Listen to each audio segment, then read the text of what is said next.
Hello and welcome to AcadFM. It is Friday, February 27th, 2026, and I have to say, the energy in the studio today is it's absolutely electric. I am super excited to unpack today's session. And welcome to you, our listener. I'm thrilled to be here as well for another deep dive into the English Conversations course. Specifically, we are analyzing the T250 module today. Yeah, we have a very specific mission for this deep dive. We're looking at the progress of our star learner, Mireilly. Just to give you a little context, she is an 18-year-old cowgirl from the gorgeous Mato Grosso do Sul, and she's actually about to start her freshman year in journalism at UFMG. Which is an incredible transition, really, going from the rural Midwest of Brazil straight into a bustling university newsroom. Totally. And our goal here on AcadFM is to make sure she and you, our listener, master all the skills necessary to conclude the B1 level of the CEFRL, the Common European Framework of Reference for Languages. Precisely. We are analyzing the class notes and the Google Meeting transcriptions from her latest class. And the themes today are, well, they are remarkably diverse. We jump from the mechanics of a car engine to the rather sinister philosophical horror of a certain children's movie. Right. Plus, we have this huge debate on whether a certain sci-fi show actually deserves the throne it sits on. Mm-hmm. Oh, and my favorite part, a really specific linguistic investigation into why our student might actually be a time traveler from the 19th century. The time traveler theory. Yes, let's jump straight into part one, vocabulary and pronunciation. So, looking at the transcript, there was a moment regarding cars that felt charmingly vintage. Vintage is definitely a polite way to put it. They were talking about car parts, and Mireilly was describing the rubber circles on the wheels, and she confidently calls them, wait for it, pneumatics. Pneumatics, which, linguistically speaking, is a fascinating mistake. It sounds like something from a steampunk novel, like, check the pneumatics on the steam carriage, good sir. Right, but there is a clear logic behind it. In Portuguese, the word is nous. That originates from the Greek pneuma, meaning air or breath. So she logically reached for the English cognate, pneumatics. Which totally makes sense in her head, but in English, pneumatics usually refers to, heavy industrial machinery operated by pressurized gas. It's definitely not the thing you kick when you're inspecting a used car. Exactly. Yeah. So for the record, and especially for her future in journalism where precision is everything, we say tires. Tires, yes. And while we were, under the hood of the car, she also called the engine a motor. Another very common slip at the B1 level. Motor generally refers to electrical devices like a blender or a fan. A car historically has an internal combustion engine. A super crucial distinction. And she also tripped up on the steering wheel, right? She just called it the wheel.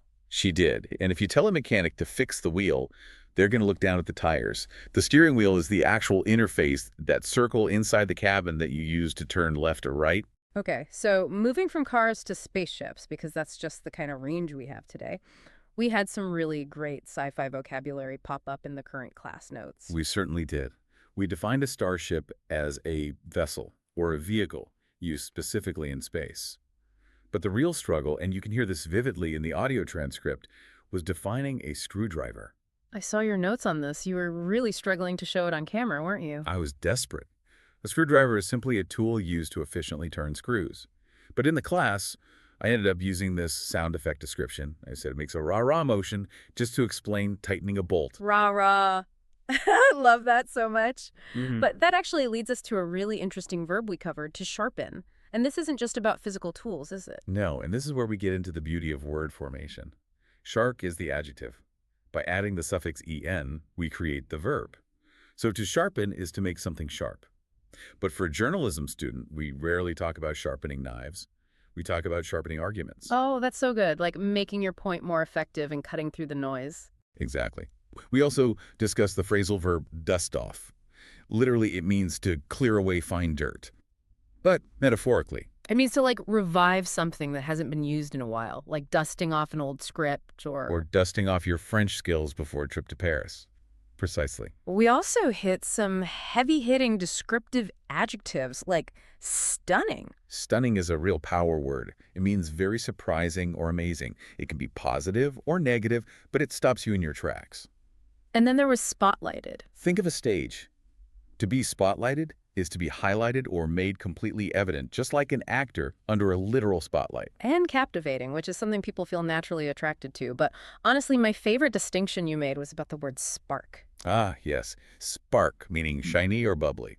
We got into a bit of a tangent during the class about the certificate of origin. Right, because Mireilly asked about sparkling wine. She did. It was important to clarify that while you can have sparkling wine from anywhere in the world, you can only legally call it champagne if it comes from the specific Champagne region of France. Just like you can only have true Oqueca Capixaba from Espirito Santo, if it's from Bahia, it's a completely different dish. Exactly. It all comes down to that certificate of origin. Okay, that was a huge chunk of vocabulary. Let's take a quick commercial break to digest all of that, and we'll be right back. Sounds like a plan. All right, we are back. Let's do a super quick recap.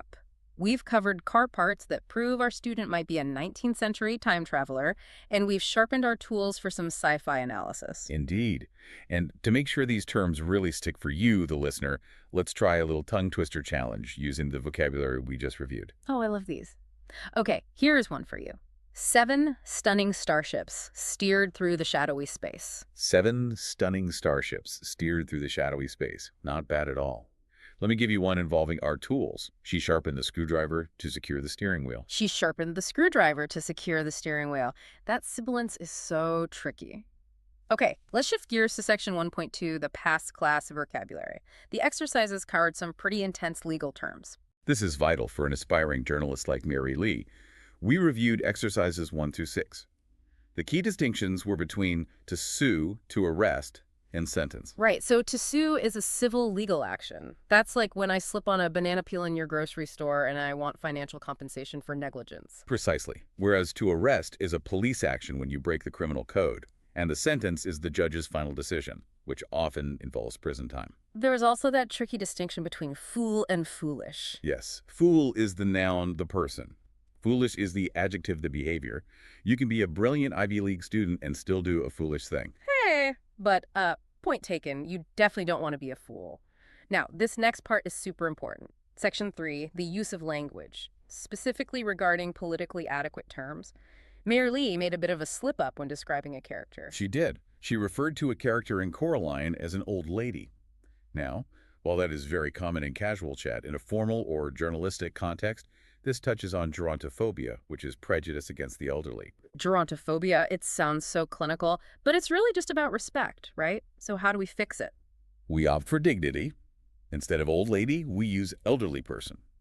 It sounds more chic, as our student might say, but really it is just politically adequate and respectful. Let's do a quick role play so the listener can hear the difference. I'll be the one slipping up. Hey, did you see that old lady struggling with her groceries?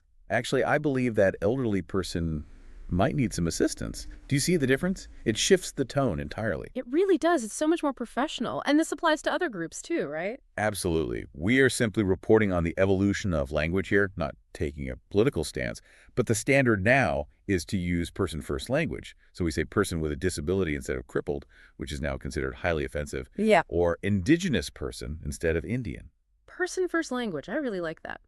Okay, moving on to section 4, idiomatic expressions. First up, the juice is not worth the squeeze. I love this idiom.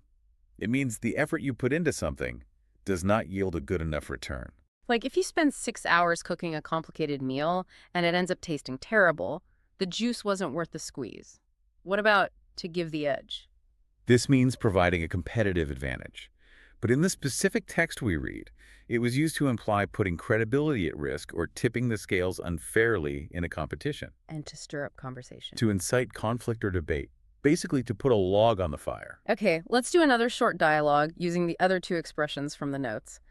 A turn of events and shadowy cabals. All right, I'm ready. Did you hear about that controversial movie review? It was quite a stunning turn of events. I did. Honestly, I suspect there are shadowy cabals of critics just trying to ruin the director's reputation. Very dramatic. The shadowy cabals perfectly captures that idea of secret, unclear groups pulling the strings behind the scenes. It totally does. Okay, we have covered legal terminology, polite language, and secret critic societies. Let's take another quick breather before we get into the grammar and the big sci-fi reading debate. A wise choice. We will be right back. And we are back for part 3. Just a super quick recap.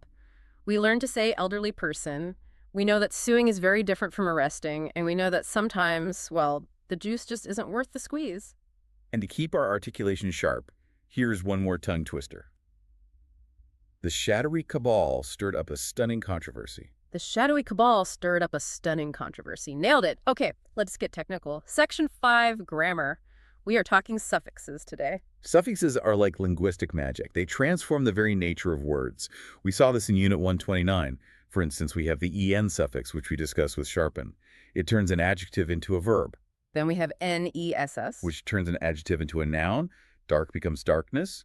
Or tion, which turns a verb like create into the noun creation. And Mireilly actually has a homework assignment to find these suffixes out in the real world, which is totally the best way to learn them. But speaking of the real world, let's jump into Section 6, the reading assignment. The article was titled, Sci-Fi Fans Agree. This almost perfect series is now the best ever by Ethan Collins. A very bold title. The article argues that The Mandalorian has essentially taken the throne of sci-fi television. The throne, beating out massive legacy giants like Star Trek and Doctor Who. According to film starts and user scores, yes. It has absolute leaderboard dominance. But wait, there is a rivalry mentioned in the text, the Andor upset. Correct. The article highlights that while fans universally love The Mandalorian, critics often prefer Andor. Andor has higher critic scores on platforms like Rotten Tomatoes, but The Mandalorian has the sheer volume of everyday fan love. Okay, I have to ask you, where do you stand on this? You are the sci-fi guy. I actually have to side with The Mandalorian here. Yeah. It connects the classic Star Wars feel with modern episodic storytelling. Yeah. It brings people together on the leaderboard. It's accessible and fun. See, I totally disagree. I think relying just on user scores is super dangerous. Just because something is popular doesn't mean it's the quote-unquote best. Andor has that complex political layering. It feels like The Mandalorian is just, action figures smashing together. Andor is, well, it's worth dissecting. That is a fair counterpoint. Yeah. Quantity of fans doesn't always equal quality of art. And you use the perfect keyword there, dissect. Yes, dissect versus analyze. It is a medical analogy at its core. To analyze can be quite superficial, but to dissect is to cut something open, to look inside, to scrutinize every organ and intricate detail.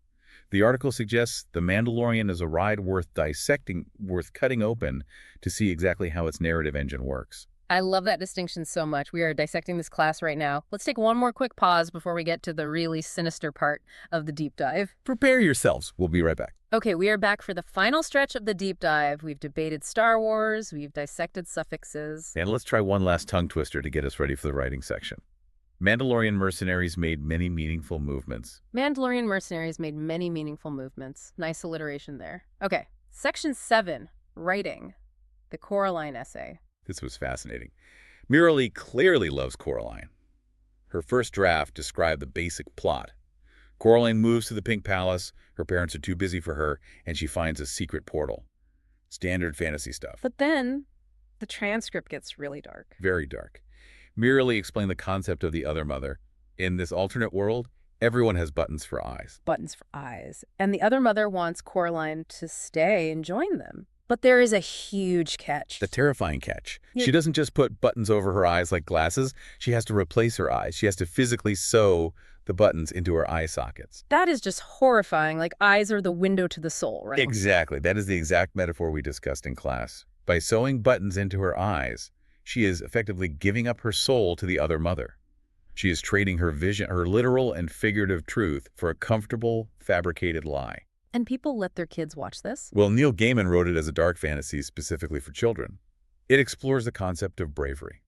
If you aren't scared, you can't truly be brave. That is a really profound point. So for the second draft of her essay, you gave her some specific teacher feedback. Yes, we needed to move beyond just recounting the scary plot points. I encouraged her to expand the essay to discuss timeless greatness, psychological depth, and imaginative world building. To analyze why the story works, not just what happens in it. And if she writes a great final version and consents to publish it on the school blog, She gets a reward of 25 Estrelinas, 25 stars. And she needs those stars to buy the upcoming book we are publishing. It is a fantastic incentive system. I love that. Okay, finally, let's touch on Section 8, the listening practice. There's a bit of musical whiplash in the class notes. A huge contrast. It's so important to practice listening skills with real-life, native, up-to-date materials. First, I play David Guetta's Every Time We Touch. An absolute banger. Well, to me it is. Mireilly actually didn't know it. She found the lyrics highly repetitive. And honestly, I felt ancient because that song is 17 years old now. Ah, Paolo, you aren't old, you're just vintage. Like a fine wine. I will gladly take vintage. But then, for contrast, we played Bob Marley's Stir It Up. Which perfectly connects back to our vocabulary section. It does. Stir versus steer.